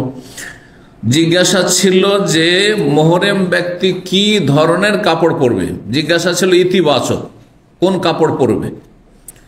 কিন্তু কাপড় যে কোনো কাপড় পরতে পারে, চাদর আকারে যে কোনো কাপড়, সেলাইবিহীন যে কোনো কাপড় পরতে পারে। সেই জন্য যেগুলো পড়তে পারবে সে অনেক, এখনো এত না গনিয়ে যেগুলো পড়তে পারবে না সেগুলি সীমিত কয়েকটা, ওইটি বলে দিলে হবে। এই জন্য নবী সাল্লাল্লাহু আলাইহি ওয়াসাল্লাম উত্তরে কিন্তু নেগেটিভ বলছেন। প্রশ্ন ছিল ইতিবাচক, কিন্তু উত্তর হচ্ছে নেতিবাচক। বলছেন ফাকাল নবী সাল্লাল্লাহু আলাইহি ওয়াসাল্লাম, নবী সাল্লাল্লাহু বললেন লা ইয়ালবাসুল মুহরিমুল কামিসা, মুহরিম ব্যক্তি মানে এহরামকারী ব্যক্তি এহরাম অবস্থায় জামা পরতে পারবে না। জামা সেলাই করা থাকে না, সেলাই করা থাকে না, জুব্বাও সেলাই করা, শার্টও সেলাই করা, পাঞ্জাবি হলেও সেলাই করা, তাই না, গেঞ্জি হইলেও সেলাই করা। হ্যাঁ, সুতরাং সেলাই করা কাম করতে পারবে না। তারপরে সেলাই করা কথাটি কিন্তু কোনো হাদিসে নেই। সেলাই করার উদ্দেশ্য হচ্ছে যে শরীরের আকারে কোনো পোশাক তৈরি করা, বোঝা গেছে না। কাপড় কেন আমরা সেলাই করি? কারণ শরীরের আকারে আমার পোশাকটা তৈরি করতে চাই। তো এমন পোশাক পরতে পারবেন না এহরাম অবস্থায় যেই পোশাক শরীরের আকারে গঠনে তৈরি হয়েছে, তাতে সেলাই থাক আর না থাক। আজকাল দুনিয়া উন্নত হয়েছে, যার ফলে এমনও হইতে পারে যে আপনার এমন জামা যেই জামাতে কোনো জায়গায় সেলাই নেই, জড়ি নেই, হতে পারে না, পারে না, তো জায়েজ হয়ে যাবে না, কোনো তো সেলাই নাই, কিন্তু গোটা বডি যেমন গোল, ওইভাবে গোলাকার আপনার পোশাক, সেলাই টেলাই নাই থাক, জায়েজ হবে না। এটা হচ্ছে উদ্দেশ্য। কিন্তু জি, মোজাতে সেলাই থাকে নাকি? মোজাতে সেলাই আছে? তো মোজা যখন তৈরি করতে পারেছে মানুষরা, তখন আপনার গেঞ্জি বা আপনার জামা তৈরি করতে পারবে না যাতে কোনো সেলাই নেই? হতে পারে না, পারে না, সব করতে পারে, সবই করতে পারে মানুষ আজকাল। জি, নবী সাল্লাল্লাহু বললেন যে মুহরিম ব্যক্তি জামা পরতে পারবে না। ওয়ালা সারাবিল, এবং সিরওয়ালের বহুবচন সারাবিল। আজকাল এখানে সিরওয়াল কথাটি ব্যবহার হচ্ছে। কাকে বলছে সিরওয়াল? হ্যাঁ, পায়জামা। কিন্তু শুধু পায়জামাকে না, নিচের শরীর যা ঢাকে সেটাকে সিরওয়াল বলা হয়। আর সেলাই মানে শরীরের আকারে, শরীর আকারে, তো শরীর আকারে দুটো পা আছে, দুটো পা আলাদা আলাদা ঢোকাবার যদি থাকে তার নাম সিরওয়াল। সেটা পায়জামা হইতে পারে, আবার প্যান্ট হইতে পারে, যে কোনো রকমের যে প্যান্ট আছে সেগুলো হইতে পারে, এগুলো সিরওয়াল। জি, এজার কোনটি? যেটাতে পা ঢোকাবার নাই কিন্তু নিচের শরীর ঢাকছে, ওটার নাম এজার। আর এটা সাধারণত আমরা যেটাকে লুঙ্গি বলে থাকি, সেটা সেলাই করেন আর নাই করেন। জি, ওয়ালা সারাউইল, তো পায়জামা হয়ে গেল। পায়জামা তাহলে পরতে পারবেন না। ওয়ালাল বর্ণস, টুপি পরতে পারবেন না। বর্ণস লম্বা টুপিকে বলা হয়, এটি একটি ব্যাখ্যা। তাহলে এহরাম অবস্থায় কেউ টুপি মাথায় দিতে পারবে না। আর একটি ব্যাখ্যা হচ্ছে যে এমন জামা যেই জামাতে টুপি জড়ানো আছে, এরকম জামা দেখেছেন পশ্চিম আফ্রিকার লোকেরা পরে। পশ্চিম আফ্রিকা বলতে আপনারা শুধু কালোই বুঝেন, তাই না? না, আফ্রিকা তো সাদা দেশ আছে, সাদা লোকের দেশ আছে। আলজেরিয়া আফ্রিকা না? হ্যাঁ, তিউনিসিয়া আফ্রিকা না? হ্যাঁ, মরক্কো, লিবিয়া, এসব দেশের লোক হচ্ছে সাদা সব, বোঝা গেছে না? এসব দেশে যে পোশাক আছে সেটা জুব্বার সাথে এখানে একটা টুপি ঝুলে, দেখেছেন? এখানে ঝুলছে, কোন সময় দিন ঝুলতে আছে। এইটার নাম হচ্ছে, এই পোশাকের নাম হচ্ছে বর্ণস। এটাও পরা যাবে না, এটাও পরা যাবে না। মাথাও ঢাকা চলবে না এর অবস্থায়। আর দুই নম্বর কথা হচ্ছে যে এই তো সেলাইকৃত শরীরের আকারে তৈরি করা হয়েছে পোশাক, সেই জন্য পরা যাবে না। এটিও ব্যাখ্যা হইতে পারে। ওয়ালাল খুফাইন, দুটো মোজাও পড়তে পারবে না পুরুষ লোকেরা। এটা পুরুষ লোকের ক্ষেত্রে বলা হচ্ছে, মহিলার ক্ষেত্রে নয়। মহিলারা মোজা পরবে না, পরবে না? পায়ের মোজা পরবে, কিন্তু হাতের মোজা, মহিলাদের এহরাম অবস্থায় হাতের মোজা নিষেধ রয়েছে। নবী সাল্লাল্লাহু আলাইহি ওয়াসাল্লাম বলছে ওয়ালা তানতাকিবুল মারআতুল মুহরিমাতু ওয়ালা তালবাসুল কুফাজাইন। এহরামকারিনী মহিলা, এহরাম অবস্থায় যে মহিলা থাকবে সেই মহিলা হাতের মোজা পরতে পারবে, কুফাজাইন হাতের দস্তানা বা আপনার ভাত মোজা পরতে পারবে না, যেগুলোকে এখানে কি বলা হয়, সুরাব বলা হচ্ছে। হাত মোজা পরতে পারবে না, তো এটা পড়তে পারবে না। আর কি পড়তে পারবে না, ওয়ালা তান্তাকুল মার, নেকাব পড়তে পারবে না, ফাটলওয়ালা কাপড়টা পরতে পারবেন না। অনেকে বুঝে না, যার ফলে দেয় খুইলে, চেহারা খুইলে স্ত্রীকে নিয়ে বেঁধে হজ উমরা করছে, এটিও মূর্খতা। আর আরেকটি মূর্খতা হচ্ছে যে আমি তো আমার স্ত্রী পর্দা করতে হবে জরুরি, অথবা স্ত্রী আপনার দিন বুঝে নিয়েছে কিন্তু হাফ হাফ দিন বুঝে, ফুল দিন বুঝেনি, আমি চেহারা খুলতে পারবো না এত লোকের সামনে, সুতরাং ওর নেকাব করেই আপনার উমরা করে নিল, হজ করে নিল, দুটোই ভুল, দুটোই জাহালাত। কি করতে হবে তাহলে? এই নেকাব বলা হয় মুখ ঢাকার জন্য, মুখমণ্ডল চেহারা ঢাকার জন্য যেটা তৈরি করে স্পেশালি, সেটির নাম নেকাব। আচ্ছা, তাতে সাধারণত দুই চোখের দুটো ছিদ্র থাকে, এটা হচ্ছে নেকাব। এই নেকাব পরা জায়েজ নাই, কিন্তু তাই বলে এত লোকজনের সামনে মহিলারা চেহারা খুলে এহরাম বাঁধ থাকবে, তাহলে বড় ফিতনার কারণ হয়ে যাবে, বড় ফিতনার কারণ হয়ে যাবে। অনেক মহিলা সুন্দর রয়েছে, যুবতীর রয়েছে, না বুড়িগুলির ক্ষেত্রে বলতে পারেন যে হয়তো আকর্ষণ কম আছে, কিন্তু বুড়ার আকর্ষণ থাকতে পারে, বুড়োর আকর্ষণ নাই মনে করছেন, থাকতে পারে। সুতরাং একেবারে বুড়ি হয়ে গেছে 70, 75, 80 সেটা ভিন্ন বিষয়, কিন্তু 50, 60 পর্যন্ত অনেক মহিলারা আছে, বয়স 50, 60 হয়ে গেল, তাদের চেহারাতে এখনো সৌন্দর্য আছে, লাবণ্য আছে। সুতরাং যেখানে ফিতনা সেখানে অবশ্যই চেহারা ঢাকতে হবে। তাহলে কেমন ভাবে ঢাকতে হবে? বুখারীতে যে হাদিস রয়েছে, মা আয়েশা রাদিয়াল্লাহু তাআলা বলছেন, যখন লোকজন চলে আসতো, আমরা ইহরাম অবস্থায় থাকতাম, মহিলারা নবী সাল্লাল্লাহু আলাইহি ওয়াসাল্লাম সফরে, যে হজের সফর ছিল, আর যখন দেখছি লোকজন কাছাকাছি এগিয়ে চলে আসছে, এখন দেখতে পাবে আমাদেরকে, তখন সাদালাত এহদানা জিলওয়াবাহা, আমাদের লম্বা চাদর মাথার উপর থেকে লটকিয়ে নিতাম, এইভাবে লটকিয়ে নিই, বুঝছেন না? তো ওড়না লটকে নিবে এমন যে ওড়না দিতে দেখা যায়, আজকাল পাতলা ওড়না আছে যাতে দেখা যাবে, লটকিয়ে নিবে। লটকিয়ে নিলে এক শ্রেণীর লোকেরা আবার এইখানেও মূর্খামি করেছে, এমন বাড়াবাড়ি যে লটকাতে পারো কিন্তু চেহারা যেন টাচ না করে, ওই জন্য একটা লম্বা বা টুপি পরে বাড়িয়ে আর এইরকম করে রাখে, এইটাও ভুল, এটাও বাড়াবাড়ি। দিনের ক্ষেত্রে বাড়াবাড়িও নেই, ছাড়াছাড়িও নেই, ওইটাও করবেন না। চেহারা টাচ করলে কোনো অসুবিধা নেই, কোনো হাদিসে এমন নাই যে চেহারা টাচ করা যাবে না। বুঝতে গিয়ে কত রকম ভুল হয়েছে, 3 রকম ভুল হলো না এই ক্ষেত্রে? 3 রকম ভুল। একটা ভুল হচ্ছে যে এহরাম অবস্থায় যেতে নেকাব চলবে না, দাও চেহারা খুলে, এটাও ভুল। আর একটি হচ্ছে এটা ছাড়াছাড়ি। আর একটি বাড়াবাড়ি কি হচ্ছে যে না আমি পর্দা করবো, সুতরাং নেকাব আমি খুলতে পারবো না। তার নবী সাল্লাল্লাহু আলাইহি ওয়াসাল্লাম নাফরমানি করলো, নেকাব পরেই কি করে নিল, উমরা করে নিল বা হজ করে নিল, এইটাও ভুল করলো। তৃতীয় ভুল কি করলাম বললাম, সেটা হচ্ছে যে চাদর তো লটকালো ওপর থেকে বা ওড়না লটকালো, কিন্তু চেহারা যাতে না ছুঁয়ে যায়, ছুঁইলে ক্ষতি হয়ে যাবে আমার, সুতরাং একটা লম্বা টুপি দিয়ে একবার এই যে দূরে রাখতে হবে, এটাও বাড়াবাড়ি। আর ইসলামে বাড়াবাড়িও নেই আর ছাড়াছাড়িও নেই, ইসলাম হচ্ছে মধ্যম পন্থা।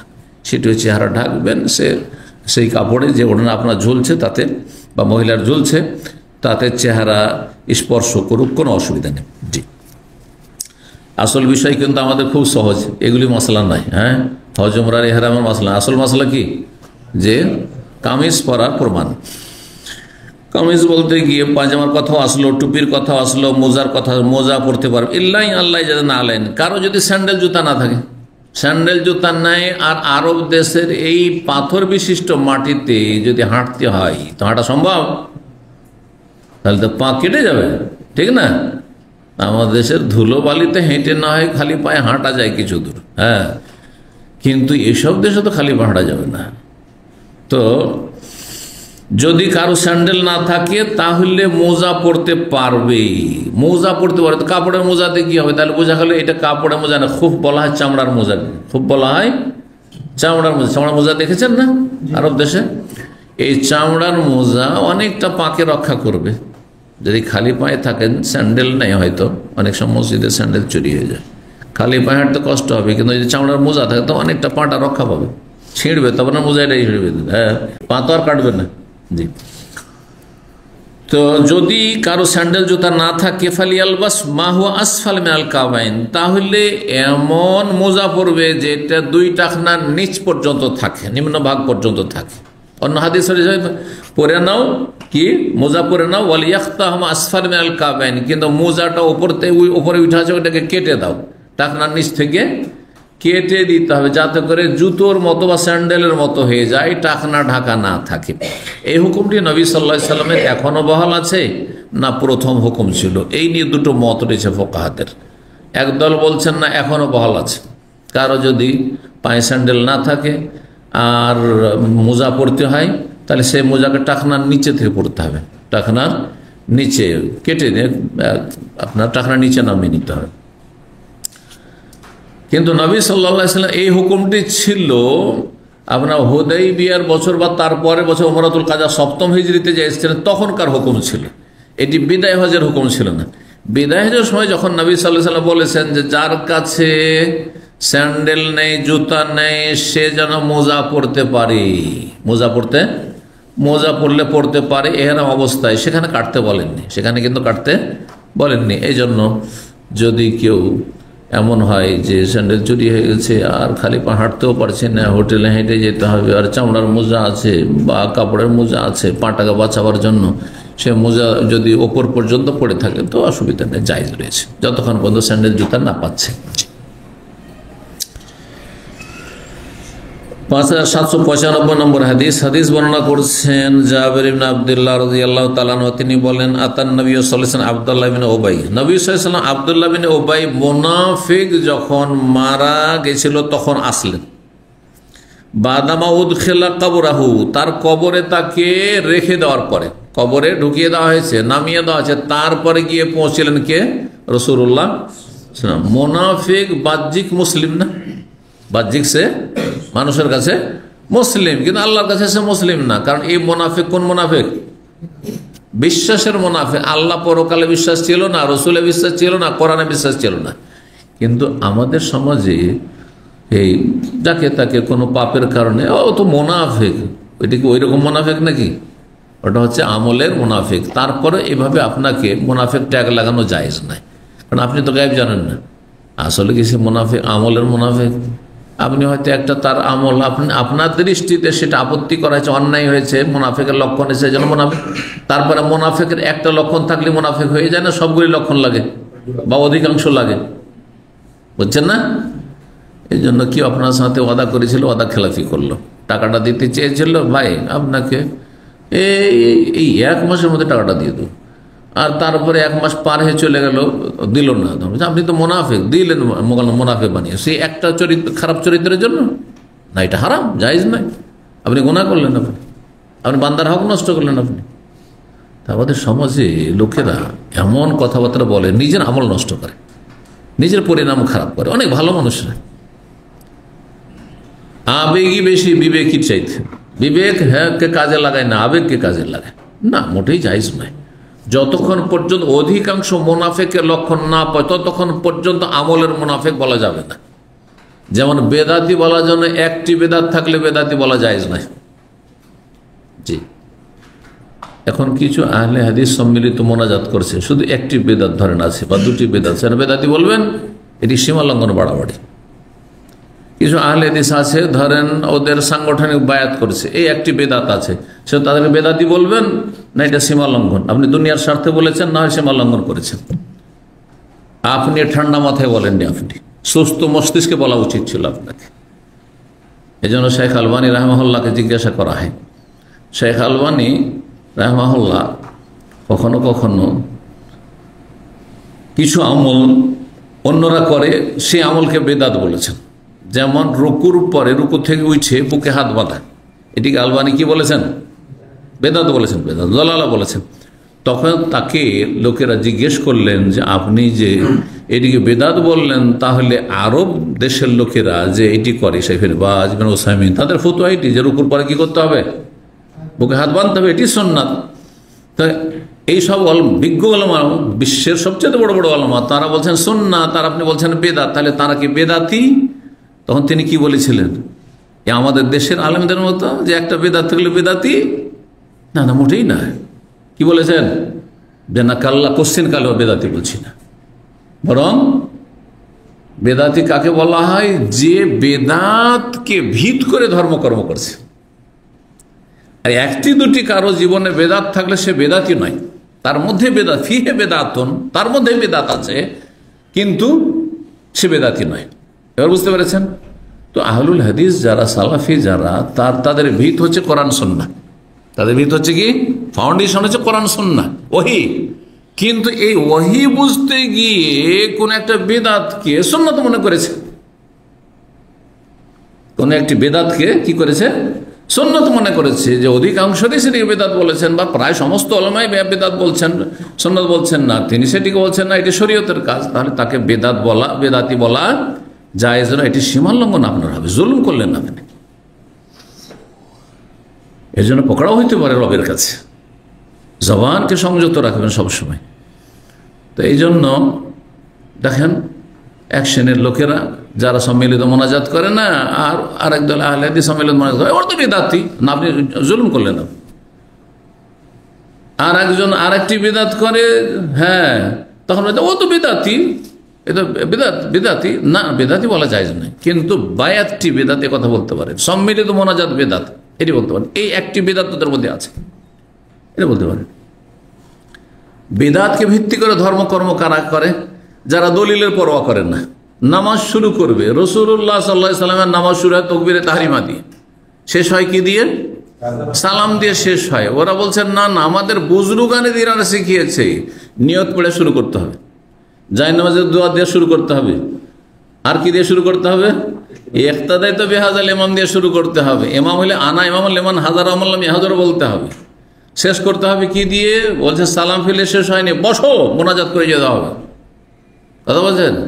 আর তারপর সালাম ফেরার পরে কপালে হাত দিতে হবে। এদের ধর্ম হচ্ছে বেদাতের ওপর, হ্যাঁ, স্থাপিত। এদের ধর্মকর্ম হচ্ছে বেদাতের ভিত্তি করে। রোজা শুরু করবে, নবী সাল্লাল্লাহু আলাইহি জীবনে করেছেন, কোন সাহাবী করেছেন যে নাওয়াইতা নাসুমা গাদান পড়েছেন? রোজা শুরু করে সাহারি খাবে নাওয়াইতা নাসুমা গাদান পড়ি। তাই এদের ধর্মকর্মের ভিত্তি হচ্ছে বেদাতের ওপর, সুতরাং তাদেরকে বেদাতি বলবো, কথা বুঝতে পেরেছেন?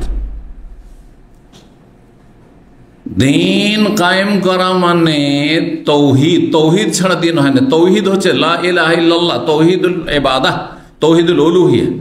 আল্লাহর ইবাদতে দ্বন্দ্ব ছিল, এই দ্বন্দ্বের সমাধানের জন্য সমস্ত নবী রাসূলকে পাঠিয়েছেন। যে ইবাদত একমাত্র কার জন্য হবে? আনে ইবাদুল্লাহ মা লাকুম মিন ইলাহিন গায়রুহু। কিন্তু ইকামতের দিন মানে ক্ষমতা দখল করা। আপনার দিন কায়েমের জন্য কোনো পরিকল্পনা নেই, কোনো কর্মসূচি নেই, ইকামতের দিন মানে ক্ষমতা দখল করা। এইটা হচ্ছে বেদাতি ধ্যান ধারণা। হ্যাঁ, এদের ধর্মকর্ম হচ্ছে বেদাতের ভিত্তি স্থাপিত। আল্লাহর রাস্তায় বেরোইতে হবে মানে চিল্লাই বেরোতে হবে, হ্যাঁ, এগুলো হচ্ছে বেদাতের ভিত্তি করে ধর্মকর্ম করা। আশা করি বুঝতে পারছেন। সুতরাং হক বাতিলকে একাকার করে দিবেন না, দুনিয়ার স্বার্থে করবেন না, আর অজ্ঞতাবশত করবেন না, আবেগের অনুসারী হবেন না, বিবেককে কাজে লাগাবেন, কোরআন সুন্নাহকে বোঝার চেষ্টা করবেন। জি,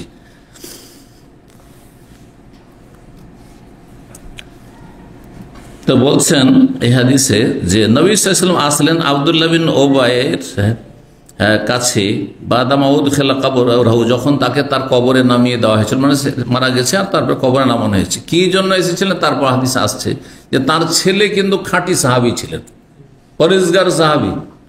এই আব্দুল্লাহ বিন উবাইর ছেলের নাম আব্দুল্লাহ। তাহলে আরবদের মধ্যে বাপ বেটার নামে এক হইতো, অহরহিটা হইতো।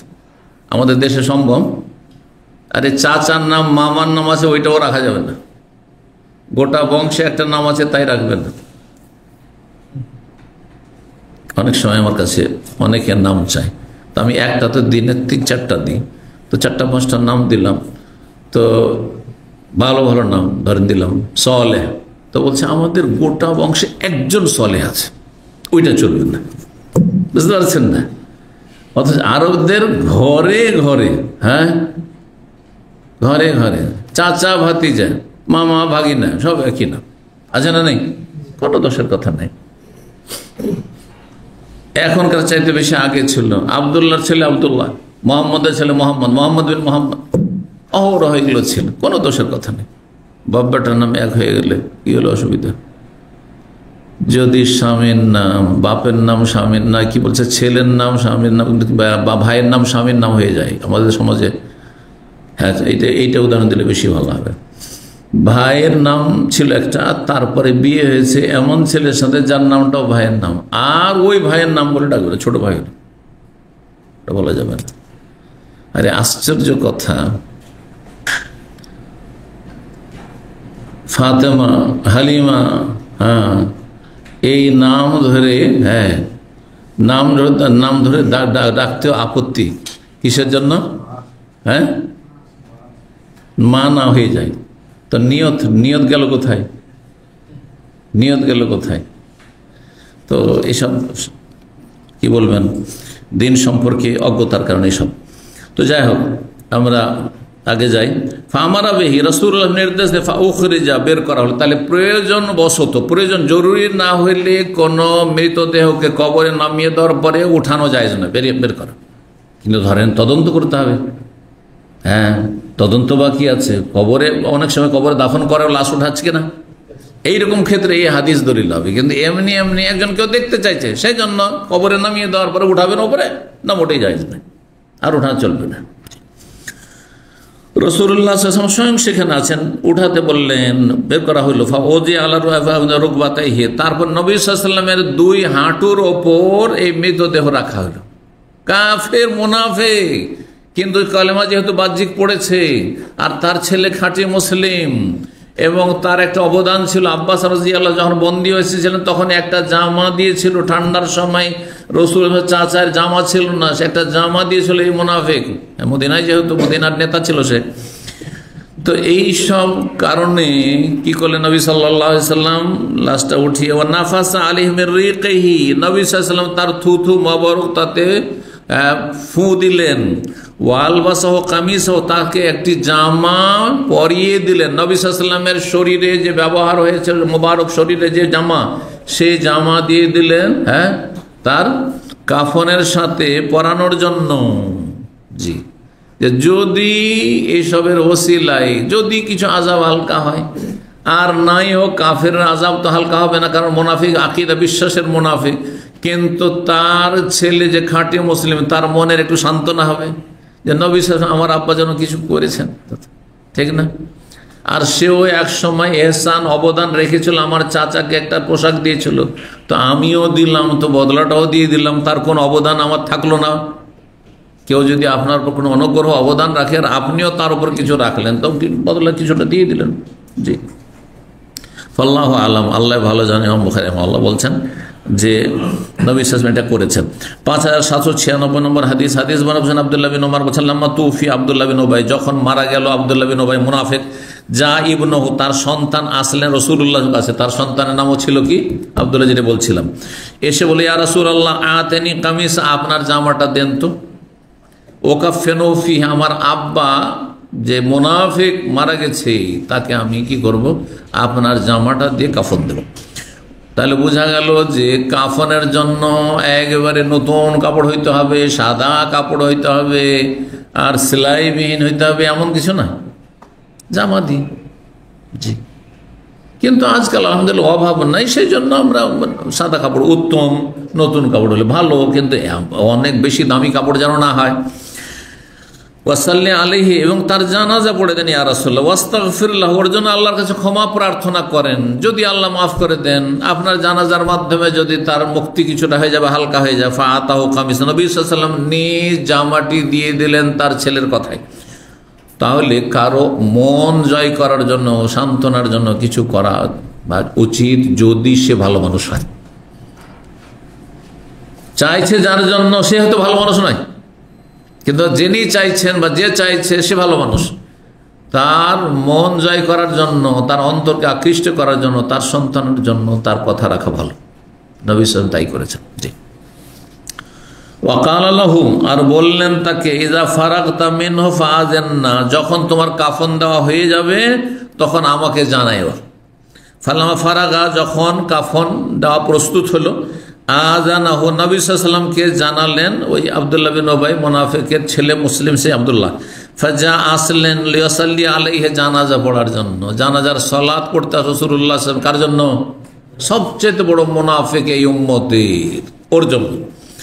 কত বড় তাহলে উদাহরণ! তো কত যে কষ্ট দিয়েছে, কত যে কষ্ট দিয়েছে রাসূলুল্লাহ সাল্লাল্লাহু আলাইহি ওয়াসাল্লাম, রাসূলের পরিবারকে মিথ্যা অপবাদ দিয়েছে, আর কত মানসিক অশান্তি করেছে, কত মদিনায় অশান্তি করার চেষ্টা করেছে, কত কাফেরদের সাথে মিলে ষড়যন্ত্র করেছে ইসলাম মুসলিমদের বিরুদ্ধে। তারপরে কত বড় অন্তর ছিল রাসূলুল্লাহ। চিন্তা করুন, আমাদের অন্তরটা একটু বড় হইতে হবে।